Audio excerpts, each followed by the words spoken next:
Okay, perfect. Hey. So now, next one is what are your thoughts and opinions on men?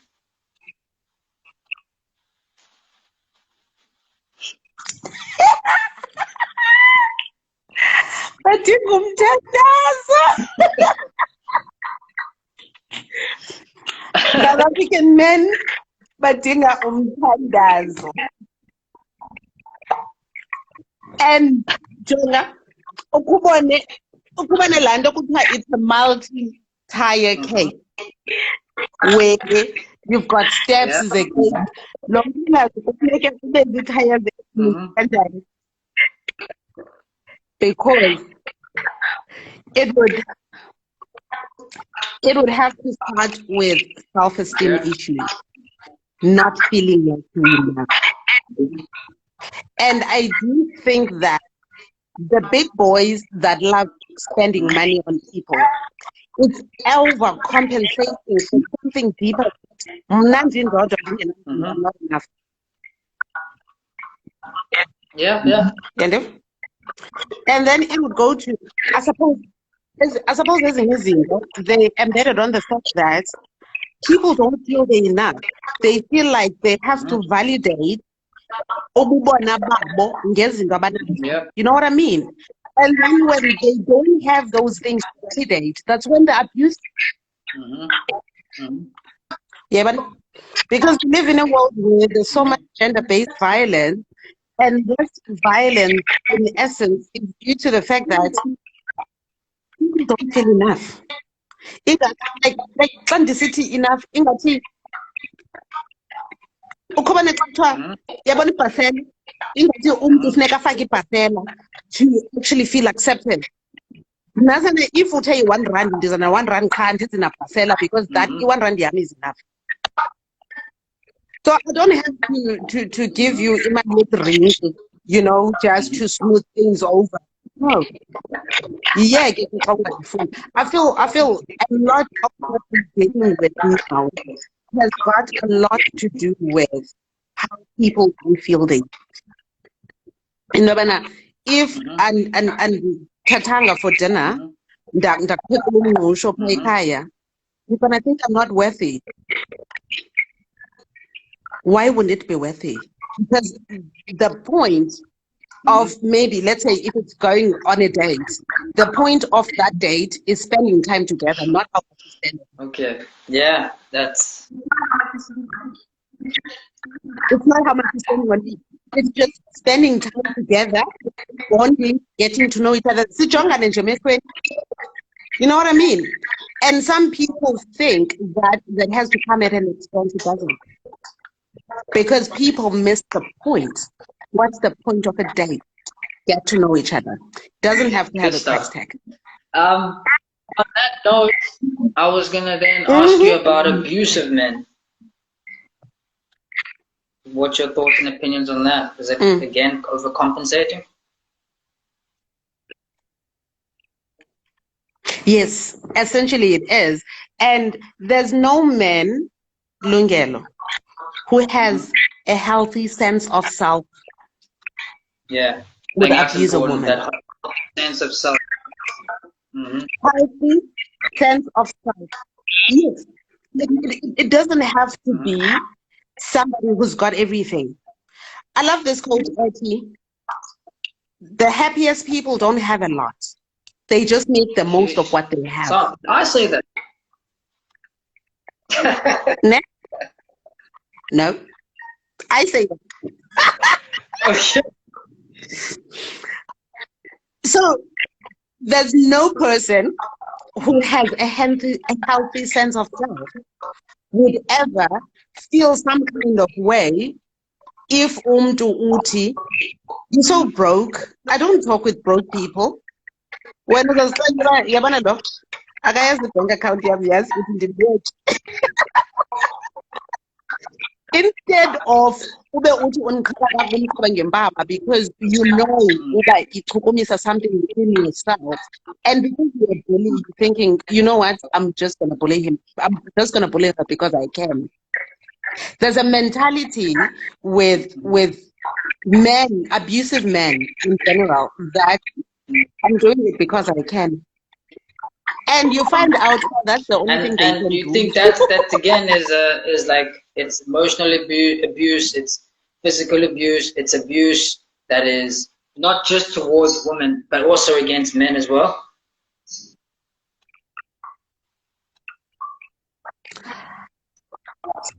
I'm going to say something that I never thought I'd say out loud. Yeah. I think my experience is, again, as a mental health professional, I'm probably going to go to hell for this one. I think men are generally emotionally abusive. Mm-hmm.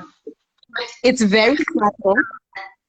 It's Mm-hmm. things that you can look past. You know? But I do think that generally men are emotionally abusive. Mm-hmm. You guys say things sometimes without thinking about how it's going to affect the other person.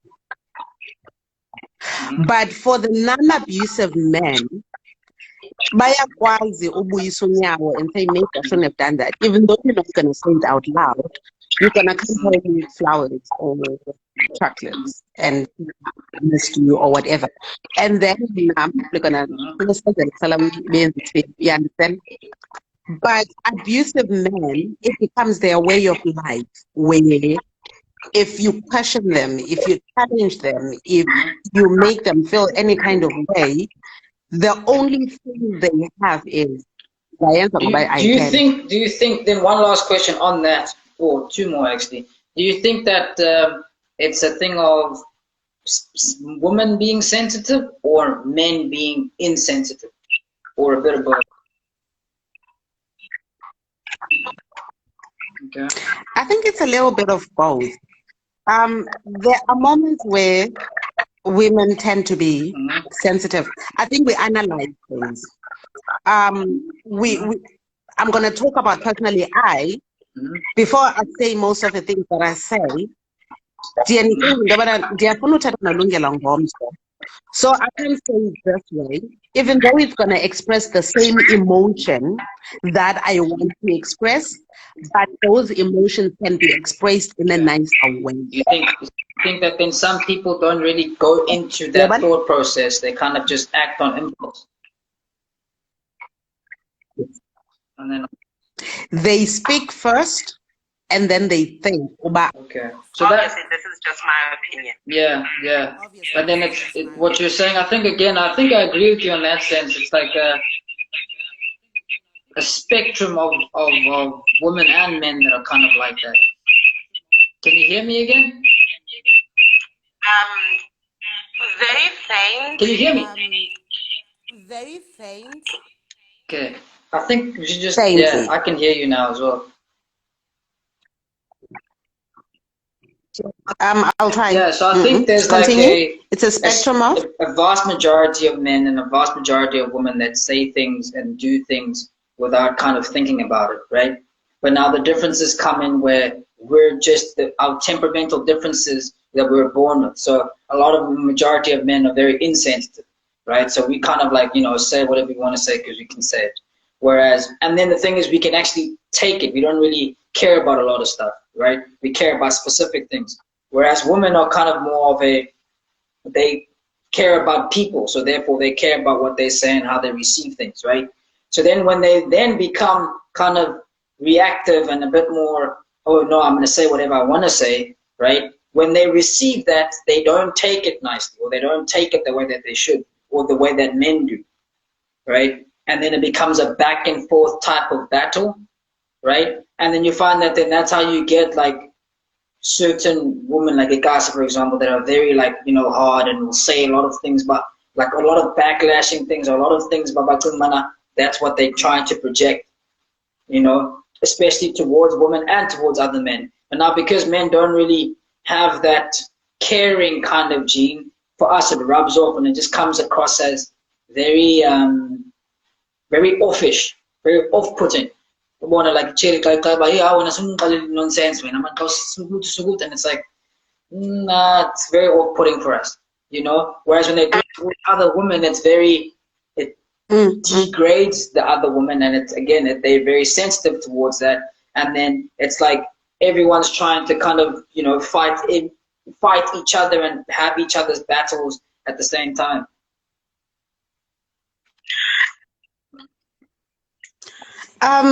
Yeah. As people, we're different. Indlela esikhuliswe ngayo kokuqala is different. Abanye abantwana have been nurtured kahle by both parents. Abanye bakhula in single parent households. Abanye abantu child headed households. You understand? And all these people influence each other because we're a community of people. We interact, we meet each other and stuff. So some people are more tolerant of other people. You understand? So because of the different experiences that we've experienced growing up, and remember, the way we were shaped as kids determines how we deal with problems as adults. You understand? Like, for instance, the example buyenza ethi, there are certain. I saw there. Yeah, I'm here. Okay. Now that's better. You're back with me as well. Example ubuyenza usithi some women are hard. They were bullied as kids. You understand? And then the only way that they could protect themselves is to stand up for themselves because of the community. So automatically they take a stance where they become aggressive first before you even get a chance to. So that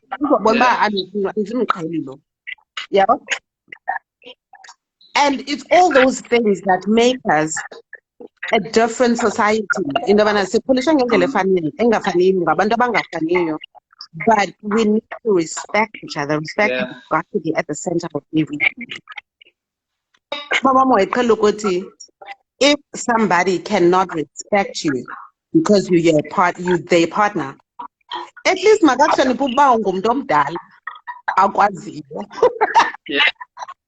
you know what I mean?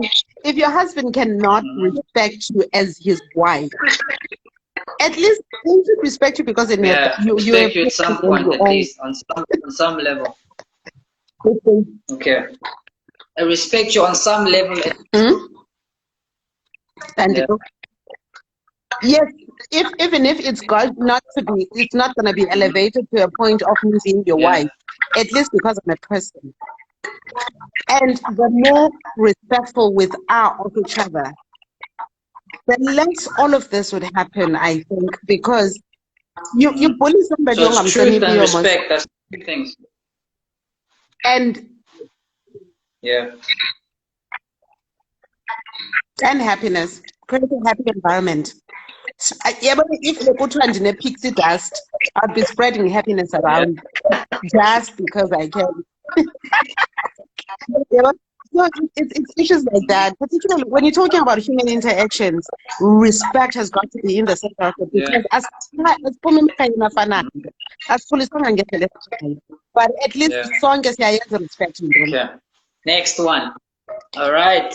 What do you think about women using media as a source of sexual expression?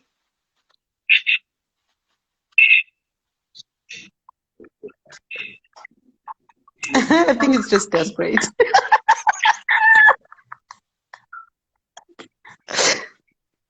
It's desperate. I'm sorry. I don't know if I understand it well, but I do think that we're talking about, okay, every parent has got opinions about abantwana bangavinci. Abazothi xa benxibile uthi ungayikhulelanga lesoti because it's actually shorter than the top unxibileyo uvele uhambe ngetop ngaphandle qha. I think it's just and sad because umntu as a person you're multifaceted, right? You're not just a sexual being, you're not just an academic, you like for instance, I'm a partner to my partner, and I'm a mother to Nana. You understand? and professional emsebenzini, and to you, I'm a mother to you too. So you don't need to express yourself as one facet of who you could be. You embrace all those other facets because they make you who you are as a person. You understand? So maybe it does come out as being judgmental when I say it's desperate, but focusing on accentuating one aspect of your life is not ideal because you're a lot more than just what you portray in that one. What do you think then about the women that do that then say it's a form of kind of expression of themselves, that even though they're posting half naked or whatever it is, it's an expression of who they are? You think that's true? They're expressing that they want a lot of attention. Deep down. Yes. It's an attention-seeking stunt. I get her own to, like for instance, I'm going to make a typical example everybody in South Africa knows. Before Ndodwa ajive ngangikanga, Ediatin, nobody knew who she was. And she did that because she wanted you all in South Africa to look at her. And you did. That's all she wanted, and you gave it to her. So that statement of doing whatever it is, it's basically saying, I want attention, please give me attention. Okay. And then that's break off from that as well. So a lot of men use social media, a lot of women use social media, but there's a big discrepancy in what men are kind of led by or kind of want to be like, and there's a big difference between what women are led by and what they kind of be like. So example is like a guy will kind of go on social media and will see maybe a soccer player that they like, right? And then would want to play like that or kind of buy his boots, but then nothing untoward that soccer player, right? And it's like, no, I just like the boots, I want to play with them, cool. Whereas a female is like, look, I saw this video or picture of someone that's making it big somewhere, right? Let me support her, or I want to be like that. I want to wear that dress. I want to use that nail polish. I want to use that, have that hairstyle. I want to have her lifestyle. What do you think those differences kind of mean for men and women? Do you think women are more inclined to kind of follow people and kind of be in people's shoes and lives instead of actually look at someone and say, oh, you know what, that's actually a good, trait. I want to then be like that and focus on themselves. And you think that men are kind of like, no, look, like I can see that this thing is happening and I see and I like that, but like, how's that going to affect me? I want to first do things for myself.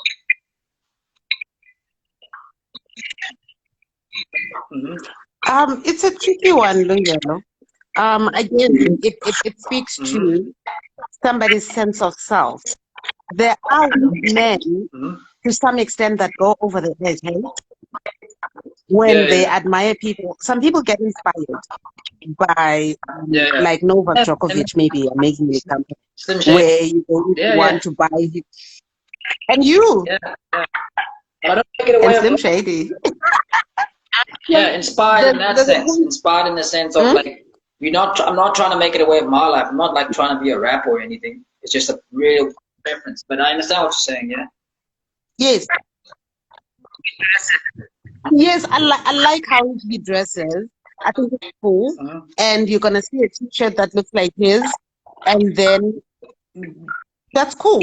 You're not trying to be who he is. It inspires you to some extent. But you find people who don't have an identity, who don't have a healthy sense of self, who are going to go all the way to involve themselves, almost like want to be that person. I've heard people about it. Doesn't nobody understand that right now when people, most women, say relationship goals. And I'm thinking, but why would you want to get something somebody else has instead of just working on having your own the way you want it?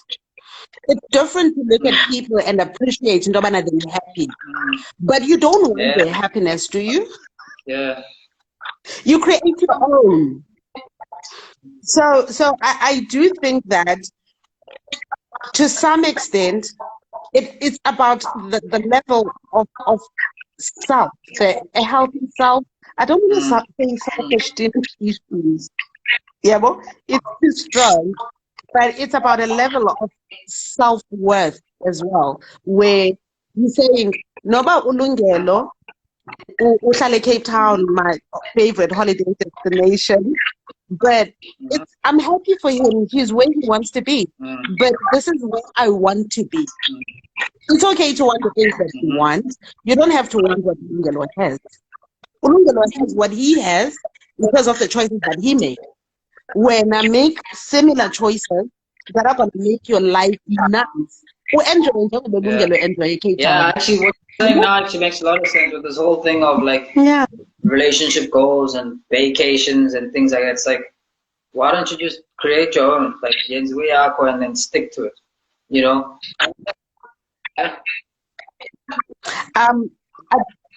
I do a lot of marital therapy, right? I would always say a marriage is like a green salad.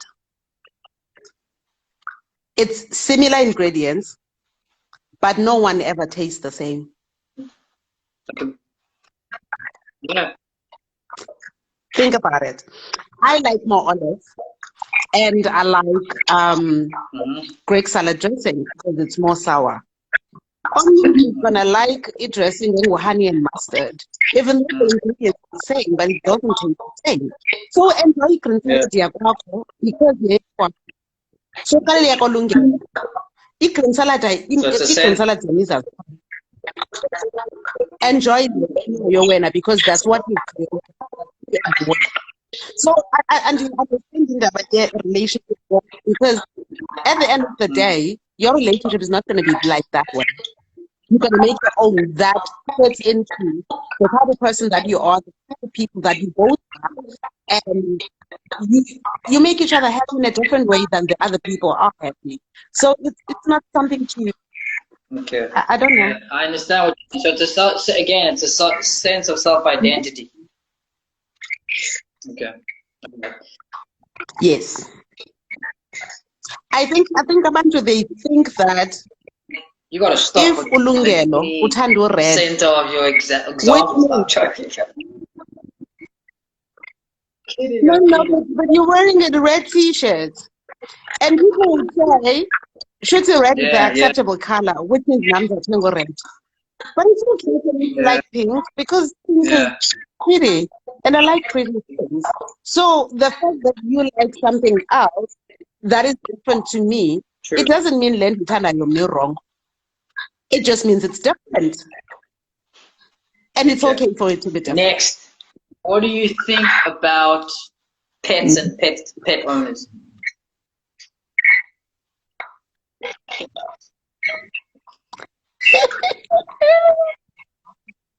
Okay. So that pet owners are annoying. Yeah. I'm a pet owner. Okay. I'm a pet owner. I know. Pet owners are annoying. I love my dogs. Okay. Pet owners love their pets, but other people's pets are annoying. Okay. Yeah, other people's kids are annoying. I just love my kids. Next. I'm a terrible mom. Okay, next. What do you think about people that like to borrow things or ask for things?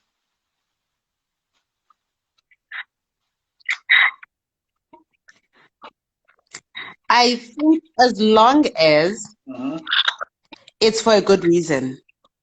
Some people don't have. It's okay to borrow. It depends on what you're borrowing, basically.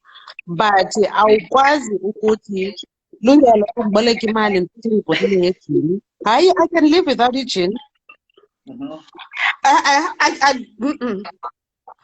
I'm not going to borrow you money to buy alcohol. I could borrow you money to buy bread, not gin. It depends why you're borrowing and what you're borrowing it for. And some people who borrow, they forget in the right to say no and because if I'm funny, I have a right to say it could be because of poor decisions that you're making. Because the fact that you made a poor decision. What do you say then to people that So, will then say that, well, yes. if I'm borrowing something from you, shouldn't really matter what I'm borrowing it for? Then I'm funny. All right. Yeah. What is your favorite color and why? That's actually my favorite too. It's pink because it's pretty. Yeah, fair enough. Pink and baby blue. Mm-hmm. Yeah, oh, they're so pretty. Yeah, it's like it's colors that make you smile, eh? I'm trying to find the origin of why I like it. I've got pink now because you like it, but I don't know why. Yeah, I just again, the secret, I'm colorblind. So everything that's pretty, I think is pink. You think this top is pink? If it's pretty, I think it's pink. You think this top is pink? Purple or whatever. No, that's not pretty, most so of I my don't lives, think it has a nice little strength there, and yeah, it's to attract people. Okay, yes. So next question. Oh yeah.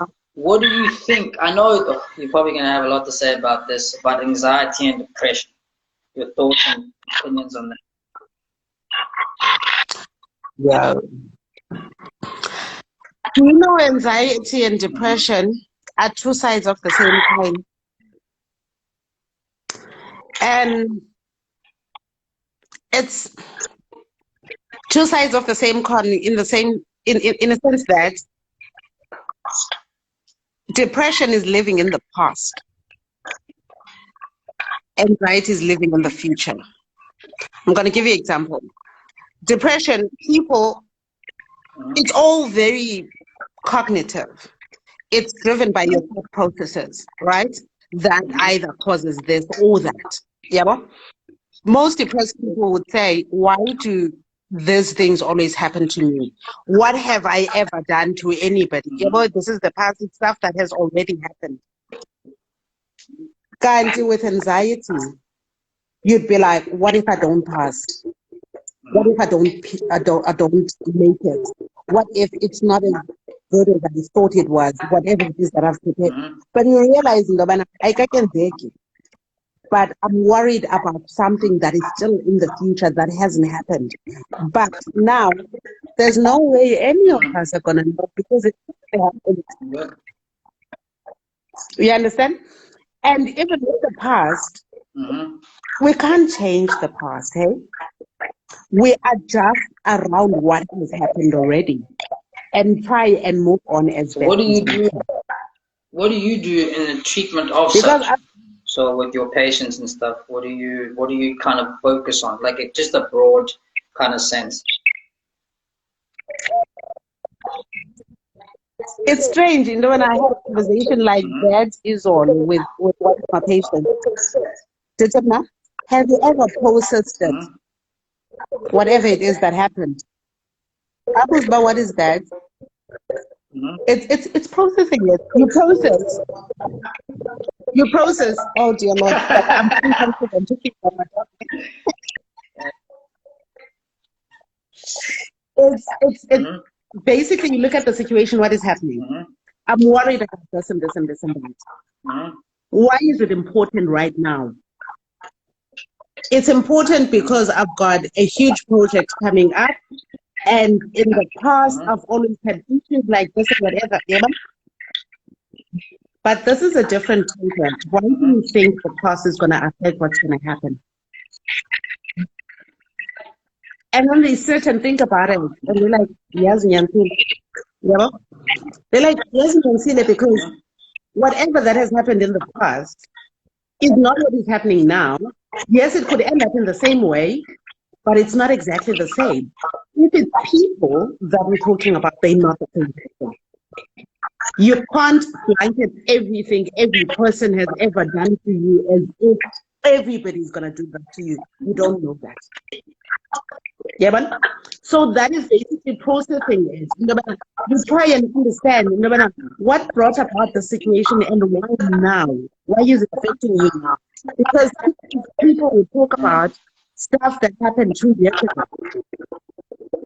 Why did we not talk about it 2 years ago? Because this is where we should read up to date. And we need to look at those. That is processing. Okay. So that's so you kind of so then in your treatment sessions, what you want to do is you kind of are taking one problem and then breaking it down into its kind of its components, and then from there you're trying to then show someone that, okay, well, this is not that bad, this wasn't this bad, this wasn't this bad, this wasn't that bad, and now why is this such a big deal, so that they can see it for themselves.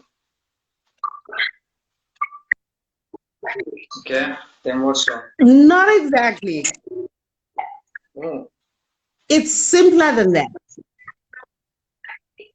Therapy is a platform that I create for you to listen to yourself think. Yeah. Yeah, even almost like hamster but on a wheel. Yeah. That hamster that never gets anywhere. Cognitions are like that. When you think about it in your head, you're like that hamster that never gets anywhere, right?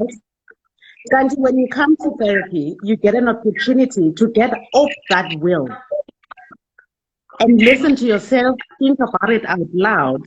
And strange enough, I get paid a lot of money to listen to people. Their own solution. But they come up with the solutions. Yeah. Yes. Because basically, I don't know what is happening with you. I don't live with the people that you live with. But that environment that I create for you to listen to yourself think, you know when I gaps if niggas is handled. But obviously, I will try and guide you in terms of thinking about this, processing this. But ultimately, I've never told the patient it comes from them. Because at the end of the day, I've got my own life, right? Those are the people I can dictate to, nobody else. Everybody makes their own decision. I just basically help people along a little bit. Right. Yeah. So that's why I'm saying it's actually simpler than that. Okay. Next, what is your favorite thing to do? Oh, what's your favorite sport? Watch sports. I love sports. From cricket to tennis to rugby. Still Chris Gale? I love sports. Not soccer though. Whew, big daddy. And yes, he's most favorite rugby player? Eh?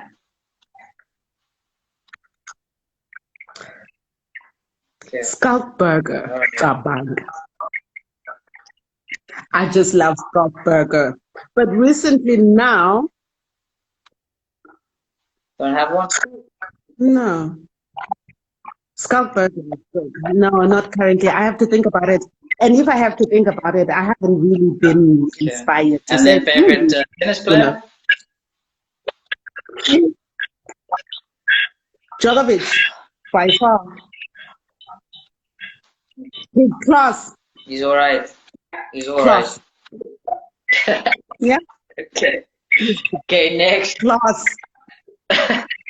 Next. Always comes yes. What do you, again, it's probably going to be a heavy one, about alcohol and drug addiction and abuse? Your thoughts and opinions on that?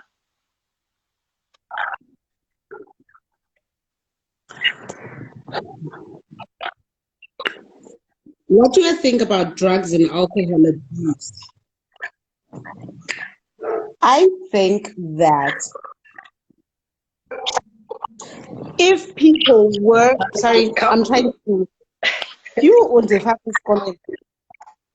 Yes, I think that Drugs and alcohol. Well, I don't know about drugs. I've never seen drugs before. Can you believe it? Except for weed. You've seen alcohol, you've seen I don't know prescription about drugs. Oh yeah. I think people should talk more, eh?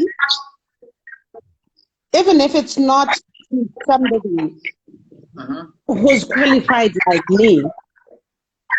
I think people should talk more. I think people should be given an opportunity to express themselves. If they did, they wouldn't need something to numb themselves down. Yeah. You understand? If even if they're confident, social support. It does wonders for mental health, Yeah. eh? Just knowing somebody is there. If you want to talk about something, then you know I can always go to my neighbor, and then my neighbor is going to listen to me. Even if it's not about nothing, even if they're not going to give you a solution, they can engage. The fact that they do, it makes a difference. Yes, it makes a difference. I think that's half the people should talk more. Marriage. I don't think I think that's also half of the issues with marriage. Huh? And marriage is mostly negotiation, huh? That's talking. And I do think that every married person should be best friends with their partner. There should not be anything that you cannot say to your spouse. All right. Nothing. Yeah. Okay. So then how do you then generally kind of treat patients that are addicted to whatever they're addicted to? Mainly, like I said again, alcohol, drug abuse. How do you treat that? Basically, what the nature of e-treatment that we do is you can't treat an addicted person. The first point would be to get that person sober. If they go to rehab for drugs, they do the 3 steps and whatever, and but you cannot have therapy with somebody who's not sober, right? And then after that rehabilitative process, particularly with prescription medication, and they call it illicit drugs, like Boma, Runga, and whatever. What I've noticed is people will say anything to get a fix, right? They know exactly what each and every person in the life wants to do, and then they tell you that because they want to. So there's no way you're going to get anywhere doing therapy with somebody that is not sober. So yeah, that's where you start. And then the more sober, then the problems emerge in the what way, and it's almost everybody who uses some kind of drug to a point where we say it's a drug dependent, substance dependent. They're running from something. They're running from themselves because they don't want to deal with something. Be it running by being drunk or by being numb or by sleeping all the time, but you're running from something. The minute you sober up, they know they've got nowhere to run. They confront whatever it is that is making them want to run. I like the part that you said about someone that is addicted to something. They're probably the most creative and most manipulative and most psychopathic people that you'll meet, in the sense of they know exactly what you want to hear. They play the temperature in the room. They come in and they say, oh, okay, I need to be like this, I'll be like that for the sake of me getting what I want. And they get it. Yeah, they can play anyone. No matter who you are, they'll play you as a They know exactly what you want, and they know exactly what you want to hear. They would actually be such great they give you that. artists and great movie actors, eh? That's why probably most of them are addicted to stuff. That's another angle. Yeah. Yeah. And there's work cultures as well. Like, for instance, for artists, singers, and whatever. It's scheduled. Oh, okay. December. Let's just talk about South African context, Yeah. where the kids everywhere, they fly everywhere. How do you get through that without Yeah. ecstasy or something? I think also our lifestyles in terms of our schedule, our time management and stuff like that. And also the things that we want, because at the end of the day, nobody says take 10 gigs in 5 days.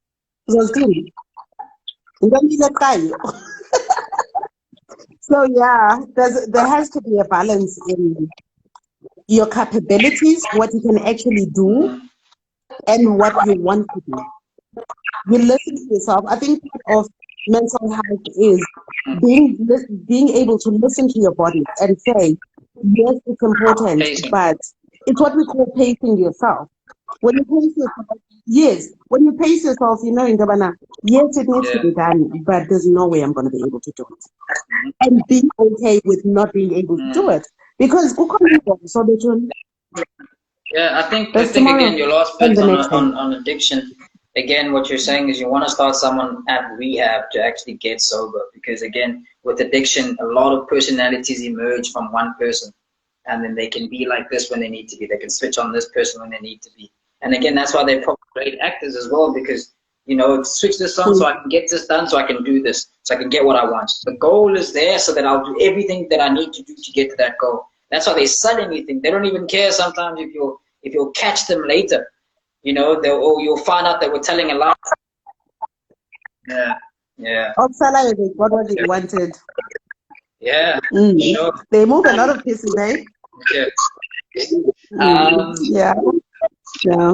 Body shaming. What's your thoughts and opinions on that? What is this that? new term, or a term whereby someone is shamed because of their body?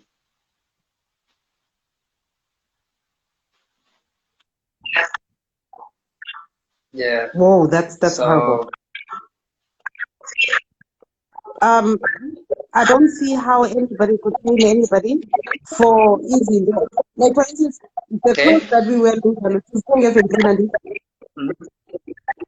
the clothes that we wear, you choose what you wear. What you don't choose is what you wear those clothes on. Nobody has a right to do. Okay. Ne? You can't say to me, you are Nyama. You can't go buy yellow bone. You driven. You just need to chill and be okay with being Nyama, because that's all you can say. So nobody has a right to say, you yes go say if that is this. It says a lot about you. So what is the person then that receives prejudices or things like that? What do you think that the correct way to respond to things like that? You know, again, I think body shaming is a thing of, it's a reactive thing, you know, where I feel body shame, therefore I want you to stop doing it. Is it actually really someone's onus to treat you the way that they want you to? Or is it more of your onus to just be protected in yourself, and whatever someone else says, it's kind of like, okay, cool, I'm bulletproof, that's your problem?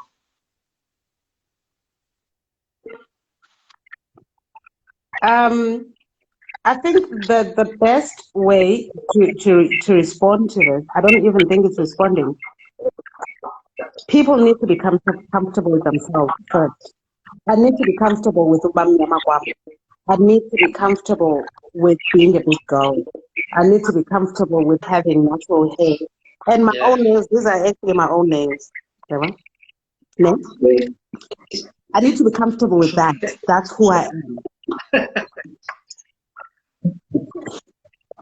So when somebody says, so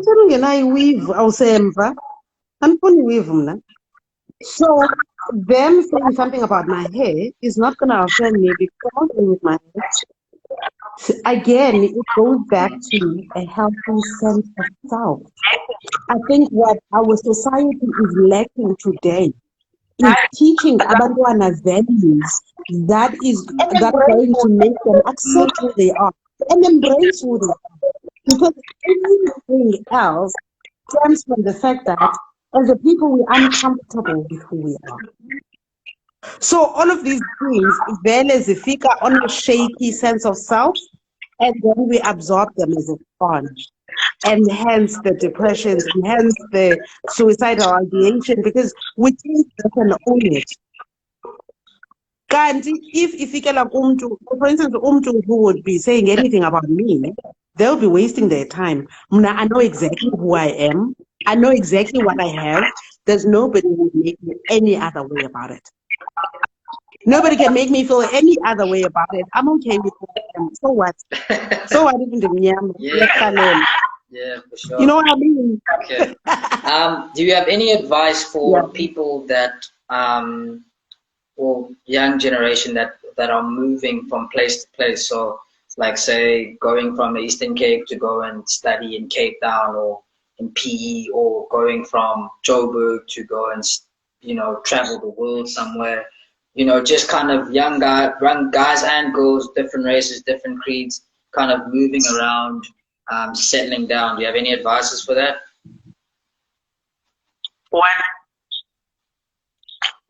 One, never forget who you are. Everything that you choose, everything that you do is centered around who you are. Right?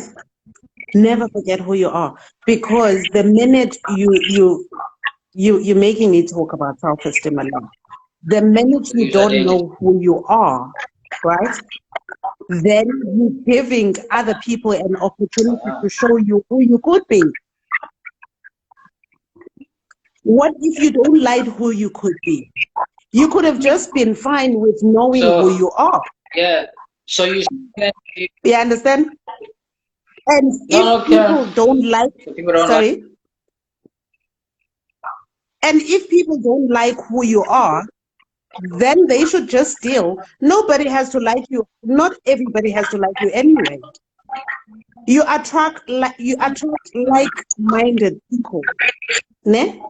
So if the people that are in your circle are trying to change who you are, and they're trying to make you do certain things that you would not ordinarily do, you probably don't need them. You're going to mix with other people like the same things as you, and you don't feel weird about it, because it's okay to be who you are.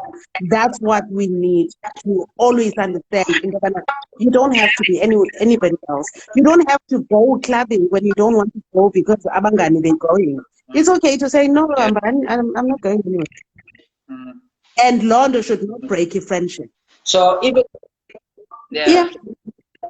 never forget. Okay. So even with that, it's like find your identity. Once you've got that, if someone has an opinion on, maybe they want to say to you, hey, you could be something greater, then you can say, oh, you know what, actually I can add that. If they're saying, you know what, I don't think you are this person, be someone else, then you can say, you know what, I don't need you in my life, and then you kind of walk away. But you can only do that once you know who you are. Yes, definitely. And look, we always aspire to be something better. I'm not saying people should not dream, but people always have opinions about everything in your life. Take what makes your life better. Yeah. Take what adds value to your life. Perfect. If it doesn't, don't take it. Ask yourself, does this add value to me? If it doesn't, then don't bother about it. Yeah. Do you enjoy this at the moment? I am, but you do want to know a lot from me. I didn't realize this opportunity. There might even be like a part 2 of this. And again, like I was saying, is it not like we can totally do that? Yeah, and I think again, like I was saying, it's not like I'm obviously getting a lot from this, just having these conversations. But again, some of the topics might not have anything to do with me, but I know that there's someone that's there that'll be like, oh, you know what? Finally, I was wondering why on this and that, and then they can, kind of switch up and be positive. Yeah. So next thing, Trying to find something nice for you. Um, what Okay. has been the one shift, if you could choose one thing that shifted your life for the better, what would you say it is?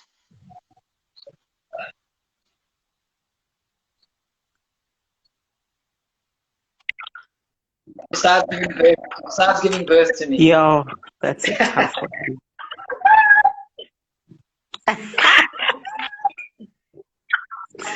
I think the one thing that there's Pick one. little bits and pieces of things Pick one. that led me to where I am, but It doesn't have to be a moment. wanting something better for me. Okay. I wanted something better. Something better than what I had. Remember, I talked about the whole thing of humble beginnings. The one thing that pushed me to get to where I am, I wanted something better. Good stuff.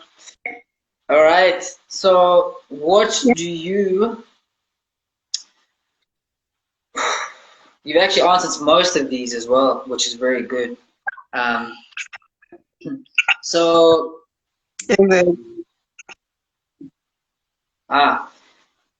how do you in your line of work as a psychologist, and as a mom, and because that's also kind of lines of work, do you not make people's issues your own? How do you kind of, just go from one to the other, one from the other, and not kind of carry everyone's baggage?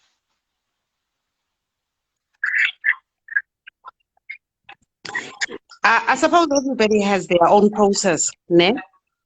I do think that you probably noticed this when you were visiting in Durban. I've got my own process now when I come back from work. If you've noticed, Yeah. I spend a few minutes in my bedroom, then I go sit outside with the people. It's difficult not to be affected by people's suffering. For sure. We're people, we're not robots. You understand? It's difficult not to be accepted not to be affected by people's suffering. But at the same time, you need to be able to sit down and review everything that happened during that day and acknowledge they go through a lot. But obviously, I think what gives you comfort as a psychologist is the fact that you're going to do something about it, or you're going to help them get through this. And then you put it in a box, and then you look at your family, you kiss your babies, and you watch TV. And then you wake up tomorrow and you start again. You help someone else's life. Yeah. You do it every day. And you have to have a process on a daily so that you deal with that day's issue and they don't affect the next day, because next day has its own problems, eh? Say that again. So, deal with whatever that happened on that day. yeah. I'm going to say this the last time.